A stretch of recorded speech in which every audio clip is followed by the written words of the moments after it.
What is up, everybody? Crazy times we're in here. I know. Crazy. It's also crazy because I'm finally making another build video. I've been talking about making one for a while, and I just haven't done it. I've pretty much converted to always playing Negotiators builds. I've really gotten into the play style and different build variations, and I just find it superior. When I'm running legendary missions, no matter how hard other people try with whatever build they have, they never are able to do more damage than me. It's great. I'm not even good at this game. The build is just superior. But you got to learn how to play it. It's a different way to play. And if you're used to playing, your typical build and you go to Negotiators, you'll probably find that it's not even close to as good. But once you get used to it, you can't go back. Just a warning. I'm going to go through kind of like a bunch of different Negotiator builds. Instead of showing you all my new favorite builds in 4 different videos, because there's only a little bit different about them, I'm going to show you all of them. We've got this one. This is what I call my daily driver. It's what I use for my most standard everyday stuff. I've got one that's just slightly different. It's only the gun for farming legendaries. I've got one for SMG build version that's really, really good for speedrunning specific missions. Primarily ones with a spawn closet, like Lincoln Memorial, when you can just kill everything at its spawn points. And then I have another one if you prefer LMGs over assault rifles. I've tested them all extensively, and my favorite one is the assault rifle with a Mark 16. All right. And I'm going to go over all the details. First, you can look at my stats. We've got 60 crit chance. I think we're just barely over cap. This is going to be a long video, just warning you, because I'm going to go over a lot of different stuff here. This is going to be a long video. All right. How much over crit cap are we? We're 55.1 when I take off 5 crits. So that means we're only 0.1 over cap. That's perfect. That is so perfect. So the gun I'm using, let's go back to these stats. 60 crit chance, 60.1 actually, and 169 crit damage. There's a few crit damage more I could improve on this build, but with the gear that I have, this is about as good as it gets. 75 headshot damage. I've got armor damage, but honestly, it's only because I don't have a better gun with, damage to targets out of cover. I prefer damage to targets out of cover over armor damage, but for, what I have available to me, this is my best gun. It's modded for all 3 crit chances, obviously. 20-round magazine, good to go. Preservation is my preferred talent for my daily driver. If you don't know what it does, killing an enemy repairs 10% armor over 5 seconds. A headshot kill gives you 20% over 5 seconds.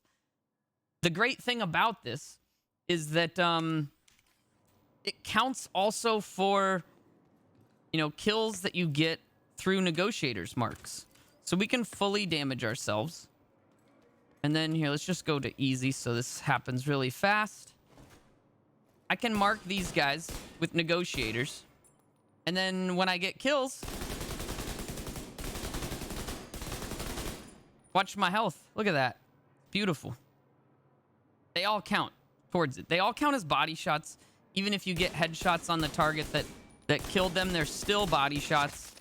But I'm also running Gunner, which gives 10% armor on kill. So that's one of the main reasons I use Gunner. It also gives 5% rate of fire after a kill and handling when standing still. I think it's a great specialization, and it's definitely my favorite for all-around play. Now, as my secondary gun, I've actually started bringing a Nemesis with me. You can bring whatever you want. A Mantis, a Nemesis, a Bighorn, a classic M1A. I prefer something very hard-hitting.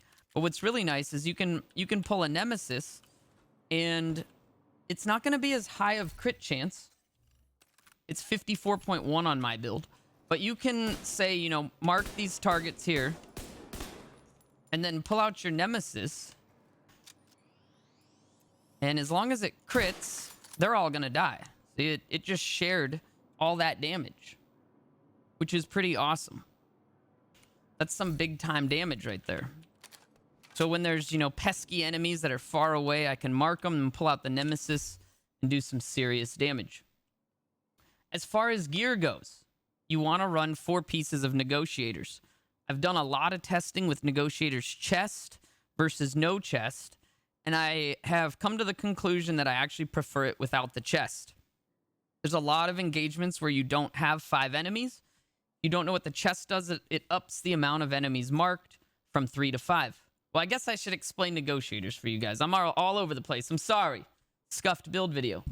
Negotiators 2-piece gives 15 crit chance. 3-piece gives 20% crit damage. 4-piece critical hits mark enemies for 20 seconds. You can have up to 3 marks total. When you critically hit a marked enemy, all other marked enemies take 60% of the damage dealt. There's another bonus that whenever a marked enemy dies, you get 2 crit damage, stacks up to 20. So that's 40% crit damage until combat ends, which is pretty cool. So as you kill a bunch of enemies, your crit damage goes up higher. If you wear the backpack, this is very important, the damage that additional marked enemies take goes to 100%. So if I have 3 marks out and I shoot 1 enemy and it's a crit, all the other enemies take that exact damage. If it's not a crit, they take nothing. But every crit is shared with the exact damage. It's really, really nice, but it makes you play differently. You can't just go about shooting 1 enemy, then shooting the next enemy, then shooting the next. When you see enemies spawn, you want to make sure you mark them and shoot the easiest one to kill. When I use an assault rifle, which I primarily do, I'll try to shoot, you know, dogs or chungas or red bars because they have all that damage to health that I'm benefiting from the assault rifle, and it transfers all that bonus damage to the other NPCs. As far as a maxed out version, you're going to want crit damage everywhere. Backpack, crit damage. Gloves, crit damage. Knee pads, crit damage. Holster, crit damage. As you can see, most of my gear is almost maxed out, and there's no room for putting crit chance anywhere here. Now, if your gear is not as good, or your Shade Watch isn't leveled up all the way, you might need to either supplement some of these rolls with crit chance, put crit chance on your gun, or put crit chance in your mods. I don't use any crit chance mods. All my mods are also crit damage. Now, since we're using an assault rifle, I've done a lot of testing also with what gives me the most damage overall, using, you know, Fox Prayers or the LMG gloves, or like a Overlord, or not Overlords, Grupo for crit damage, or, you know, Fenris, whatever it is. And I've found Fenris to be overall the best option for a 1-piece bonus. I have a great Fenris mask here, triple god rolled. It's only missing a god rolled mod, but this is one of the spots you want that crit chance. On your 2 high-end pieces, you definitely need crit chance there. That's the downside of using, say, Fox Prayer knee pads, is not only are you losing the 10% assault rifle damage, you're also losing a crit chance roll, assuming that you put crit damage, which in turn means you lost crit damage because you always got to make up that crit chance. So that's what I run there. And then chest. Normally, this would be easier to have, you know, for instance, a Fenris chest. Seska is very hard to get these rolls because Seska rolls with yellow mod slots, or sorry, blue mod slots. So I got really lucky here. The chances of you finding this Seska chest versus this Fenris chest are much less likely. So a more commonly attainable thing would be a Fenris chest here, and then a Negotiator's mask with a Seska holster, knee pad, or gloves, because then you don't need to worry about the mod slots. The reason we wear Seska is because it gives you 10 crit chance. This is extremely valuable, and there's no other brand bonus that comes close to this. 15 crit damage is not as beneficial. There's nothing else that I can find that I've tested that even comes close to making up for the benefit of Seska. This is basically 2 crit chance rolls from your gear. 2 crit chance mods, you know, 2 high ends that have crit chance on them. This is extremely valuable, and it's good for almost every build. So this one rolled pretty decent. I mean, it's 12 weapon damage, 10 crit damage, 4 crit chance. It's got room for improvement. I don't have a better Fenris. I have a very similar Fenris, but I've been trying. I've been trying to get a better Fenris so that I can just wear a triple god roll Seska holster. Obliterate is my favorite talent. There's a lot of different options for talents. This talent is not the most important part of the build. You can change this out for whatever you want. Obliterate is total weapon damage, which is multiplicative. And it's really easy to stack up, and it's really consistent. So that's why I like it. There's not that many great assault rifle talents. Another good one would be Spotter. But with Spotter, you need to either run the Link Laser Pointer, which then takes away some of your crit chance and other good things about, say, Gunner. Or you need to run a skill that, pulses. Either a pulse or a remote pulse. Or if you didn't know, the decoy also pulses targets that are attacking it. But Spotter's also good. In damage tests, Obliterate and Spotter actually provide the same amount of damage, even though one is amplified and one is increased, unless you have another form of increased total damage on, say, your backpack. If you're running a backpack talent like that gives total weapon damage, Spotter would actually multiply that, so you get a bigger number with Spotter being amplified. But if it's your only damage talent on your gear pieces, they are actually the same amount. Another good option would be Glass Cannon if you can afford the extra damage that you take, or Unbreakable if you feel that you die a lot. If you like Braced, gives a ton of weapon handling, which is now reload speed, 45%. That's huge, as well as stability and accuracy, 45% while you're in cover. This is a great talent. It doesn't give you direct DPS, but overall it does, because your reload speed is much faster and you might be landing more shots on target, especially if you go for headshots. Unbreakable is a good option if you need survivability. Focus is a good option if you put a big scope on your AR, but I don't think it's the best. That's why I stick with Obliterate. And I think that really covers the gear there. As far as talents for my daily driver build like this, I usually run a Reviver Hive, just in case, and a Riot Shield. Just in case, like, I start getting shot. I don't usually use the Riot Shield unless it's an emergency situation where I'm about to die. I'll pull the shield out to help prevent myself from dying, but I don't usually run around with it. Another option, let me show you my Legendary loadout. It's not much different. This is what I run in Legendary. The only thing different is that I run a Repair Drone. The Repair Drone, although it's not very strong, it does make a difference. And when you combine it with, the Gunner's Armor on Kill, it can really help. And it can help you not use so many medkits. The only other thing different in my Legendary loadout is that I don't run Preservation. I run Measured. Now, a lot of people don't think Measured is good, but a lot of people don't understand Measured. I've done a ton of testing with Measured, Optimist, Ranger, Strained, all the damage talents, and Measured ends up being the best for this gun, at least, and this form of build as far as damage output. This gun's pretty nice. It's got 13 assault rifle damage, 18.5 health, and more importantly, damage to targets out of cover. The reason this is so strong is because the hardest enemies to kill in Legendary missions are the Chungas and the Dogs. Those are actually considered health. Even though you're breaking their armor, that armor is considered health. And until you're actually dealing damage to their armor bar or, health bar, it's always health. So it's really important. I've done a lot of tests with the LMG versions, and I still do way more damage with assault rifles because of that. Now, Measured is a confusing talent. To the untrained eye, you'd see negative 20 rate of fire on the first half, or positive 20 rate of fire in the first half, negative 20 in the second half. So it breaks even. And then you look 30 weapon damage less and 30 weapon damage more. So it breaks even. Most people would think, oh, this talent doesn't do anything. But here's the thing. This first half of the magazine is negative 30 weapon damage. When it says just weapon damage, that means base weapon damage. The more weapon damage you have on your build total, the less of an effect that loss is, and also the less of an effect that benefit is. So for me, if I look at my weapon damage, I've got 96.8 all weapon damage and 38 assault rifle damage. That is a shitload. That's like 135 weapon damage almost. That's insane amounts.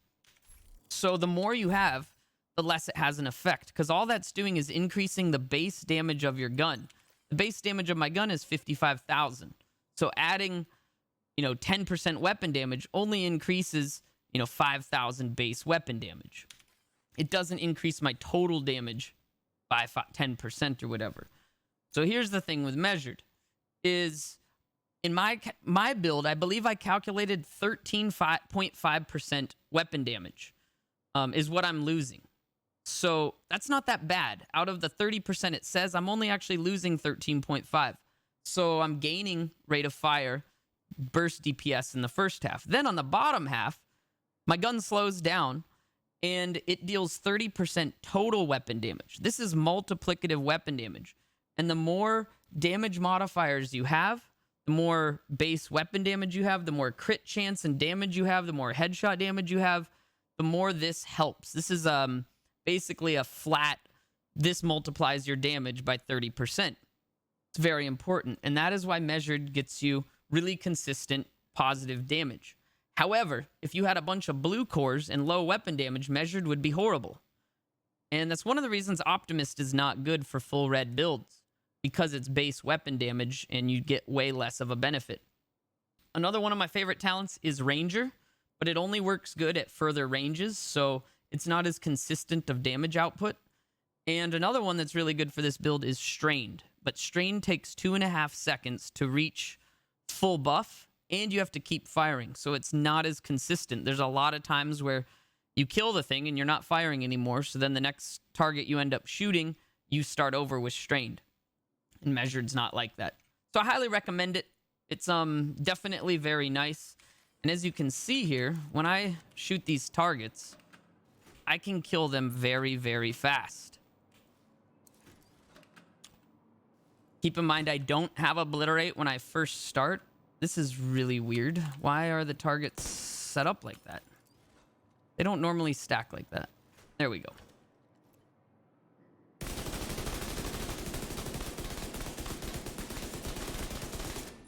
So they're all marked. Easy. I can usually get this down to about 7 seconds.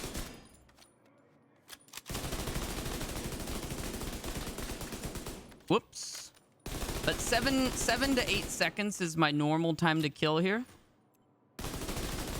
on these targets. I think this is the best spot to test your builds in how effective they are. I'm actually doing pretty bad for this video. It's kind of embarrassing. But 7.5 seconds is a really good number. I didn't mark the first target. And I would never I would never trust the DPS target over there. It lies to you. It has some weird ass stuff. And it just is not reliable. Always test your builds in this shooting range here to see how effective they are. I don't know why it's performing so bad for you guys, but it is. It's still good, but it's not as good as I sometimes get. 8.9, that's not bad.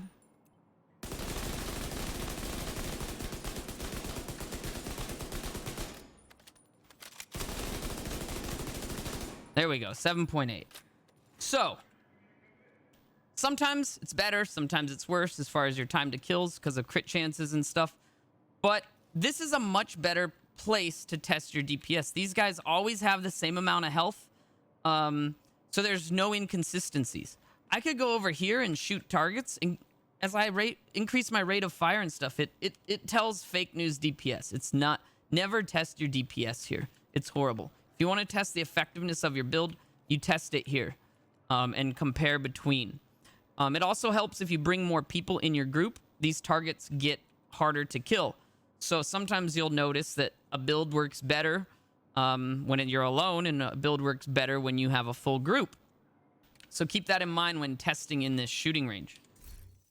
So the other version of the build, I can show you the stats. It's basically the same. 60 crit chance, 169 crit damage. The only thing I changed was the talent on this build and the skill being that. The other version of the build is an SMG version. I prefer the strained UMP. This gun hits so hard. Look at that. 157,000 damage on the gun. It's absolute insanity how much damage this gun does. I prefer this build when I'm running Lincoln Memorial with like a CC guy who's running like a hybrid Eclipse Protocol set. So everything gets coomed in the spawn closets, and you just go walk up and absolutely destroy them with your UMP. You have a choice on mask between Coyote Mask, which is a lot of times what I'll wear, or 2-piece Sokolov or 1-piece Sokolov with a Grupo, whatever it is. You can choose, because the 2-piece Sokolov is 15 crit damage, 1-piece Grupo is 15 crit damage, and if there's no one running Coyote Mask in your group, it's a really good idea to also run Coyote Mask. Normally, our CC hybrid guy, he actually runs Coyote Mask and a what's that? Vindictive submachine gun, so he's giving us all more crit damage. This build is absolutely insane. You can see in the stats, 193 crit damage without any of the buffs, 60 crit chance. I don't even have a crit chance roll on my chest, but it doesn't really matter because I don't have crit chance anywhere else. The only thing that would gain would be being able to add a crit chance mod or a crit damage mod to my gun, which I already have. I already have a 10 crit damage mod on the underbarrel, but I could add 5 more on the scope or muzzle by getting a crit chance roll on the chest. I also run Obliterate because it just absolutely destroys with this build. I love it. And as the gun, you want damage to targets out of cover. I prefer Strained, but if you're doing a daily driver version of this build, Preservation is your best bet. Preservation is amazing. But as far as full damage output, Strained is just insane. It's not going to be as good like on these targets because these targets are kind of far away for a submachine gun, but you can see these damage numbers. They're very, very, very high. It's like there's times when I'm fully buffed up that this build hits for almost 2 million damage to the head. And I can show you one of the ways that I'm getting those numbers. But even at this range, it's still really crazy time to kills. So this build, one of the ways I get so much damage is the Fire Starter specialization. It gives you this shield called the Striker Shield. And a lot of people don't realize how good this shield is. What it does is gives you damage per enemy that's in front of the shield. When you pull the shield out, you get this little cone in front of you. The cone, it doesn't have very much range. There is things you can do to increase the range and the width of the cone, but it's, you know, in general, not very far away. But it makes a big difference. This is multiplicative damage, and there is mods that you can put in your shield to make it more beneficial. So this one has 1% bonus damage per enemy, and this one has 5% bonus damage per enemy, which means in some of these spawn closets in Lincoln Memorial, there's, you know, 5 or 8 NPCs that spawn, and I'm getting an insane amount of bonus damage from this shield. Not only that, is this shield gives a cone, you can't see it, but it gives a cone behind that's blue that my teammates can see. And if they stand in that shield, they also get this bonus damage. So it adds an unbelievable amount of damage. It scales also on, you know, blue and yellow cores, but those don't make the damage go up, so it doesn't really matter. The shield is insane for damage, so highly recommend it. This is one of my only builds I don't use Gunner because I'm so up close, and I really only use this build when I've got someone running CC with me. You can solo farm with this, but if you do, I recommend Preservation. Because it's a little extreme. There's not much room for error. If you get caught off guard, you're pretty much fucked. You got to just be absolutely melting stuff. A lot of times with this, I use the Defender drone or the Assault drone. The assault drone is great if I'm solo because it pulls aggro. Like you send the assault drone out, they have a really hard time shooting it, but they focus on it while you destroy them. If I'm in a group, the defender drone works good or the repair drone works good. It's up to you. You can even use the hive that gives the booster hive, which actually gives you damage. So there's a lot of different options with this build, and I have a ton of fun with it. There is also one other option. It's not considered an SMG. It's considered an assault rifle, but you can use the chameleon. I've had great success with the chameleon on certain missions that you can do fast. But it's not technically a submachine gun build. I think I've got the loadout right here. It's not what I use as much because I just don't find it as consistent, but it is a lot of fun. You'd use a piece of Fenris and then whatever else you choose. I actually went with a Overlord's knee pads, the Fox Prayers. But I think that kind of covers this build. It's really insane. It's a ton of fun. And we've got one more to show. One more here. And that is the LMG. There's two different variations. I have the Willis Gaming version, where you use the chest, and you can make benefit from marking 5 targets. Or the standard one that I use that's basically like all my other builds, which I find more consistent. Let me show you that one instead of the Willis Gaming version. Your gun choices are up to you. The Good Times is great now. It got buffed. The M60 is really, really strong now. Highly recommend the M60. It's got 150 rounds. It does huge amounts of damage. And I do feel that the Good Times is kind of pointless, though, because this gun takes 18 seconds to unload. So you don't reload it very often.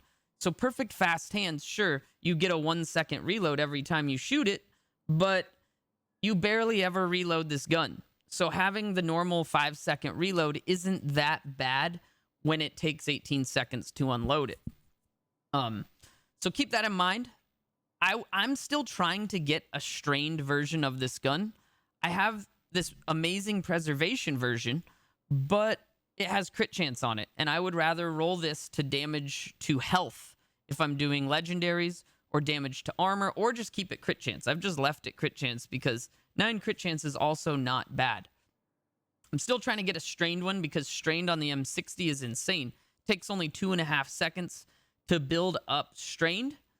And it, lasts 18 seconds. Another one I tried is this measured one. This is a triple god roll measured. And it's cool, but watch how slow this thing is.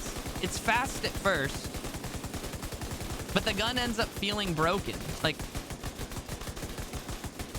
it's so slow. It's so slow. So I don't know how to feel about that. It's a little bit weird to me. But the gun is really, really good. Any of these LMGs are great. Oop. And you can get away with any of them. Now, there's another LMG that's really awesome, and it's called the New Reliable. I don't have a reliable version of it. It's the RPK.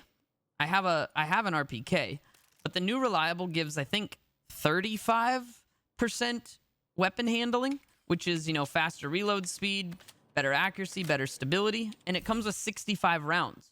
This one actually has 72 because I haven't rolled it yet.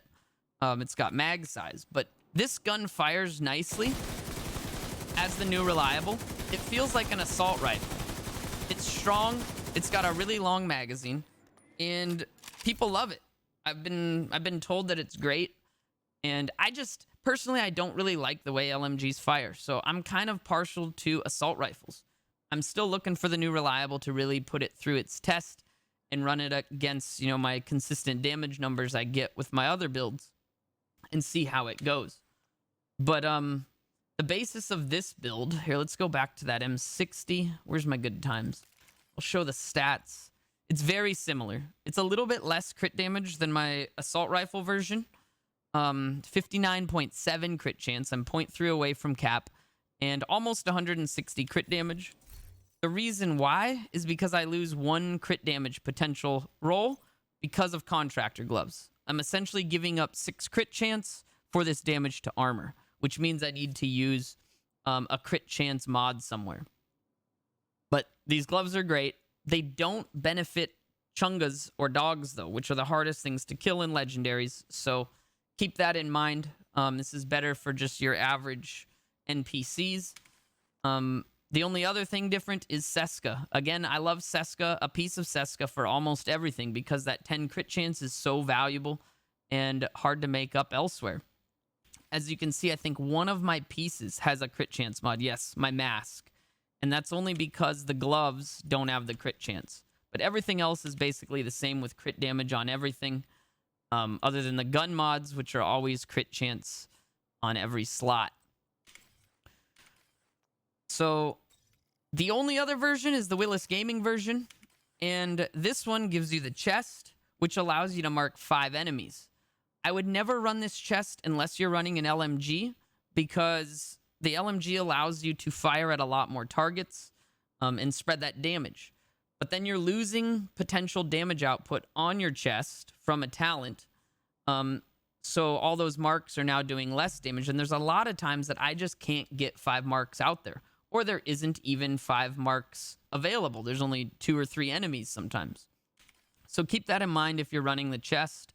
I don't know if this one's fully maxed out. Yeah, 173 crit damage is really high because I run a piece of Grupo on this build. So this is the variation for that. Same gloves and a piece of Grupo instead of a piece of Seska, which probably means I have some crit chance mods and some stuff. Maybe not. I don't have crit chance mods anywhere, so maybe this gun has crit chance. That's why. The gun itself has crit chance, so it doesn't have that damage to health or damage to armor. I'm making up for it on the gun.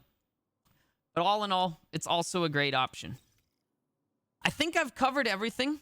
I'm going to be doing the raid in Negotiators. I'm going to be going with my daily driver as my primary first run through with preservation on it. If I notice I don't need the preservation, I'm going to switch to my measured version. But this is what I'm going to run. All reds right from the start. If I have any issues, I've got pieces of Negotiators that have blue cores. So I can, swap in blue cores. Or if I need hazard protection, I have pieces that I can swap for hazard protection. And if I really need something else, I've got a bunch of other loadouts, but I'm hoping I don't have to use them. Another really highly recommended build for, prepping for the raid would be a full weapon damage rifle and marksman rifle build for that single target damage that you might want to do. So I'm going to be having like a Nemesis instead of this here, or this. Mantis is great too. An M1A, sharpshooter, focus, vigilance, the typical, cookie cutter build that everybody's ran for so long. But that's not what I prefer to play, so I'm going Negotiators. And I really love this set. If you watch my stream, I'm pretty much always running a variation of this set. And I love it, so come check me out. I think I covered everything. Twitch TV/Inigo Montoya. Hopefully I've got some more videos coming out with this raid coming, and we're going to be, trying to min-max the raid, be more competitive. I've been kind of out of the loop of PvE for quite some time, focusing on PvP. But now I'm back to the PvE world. And let me know what you guys think. If there's anything that you would do differently about the build, comment below. And thank you guys so much for watching. I'll see you around.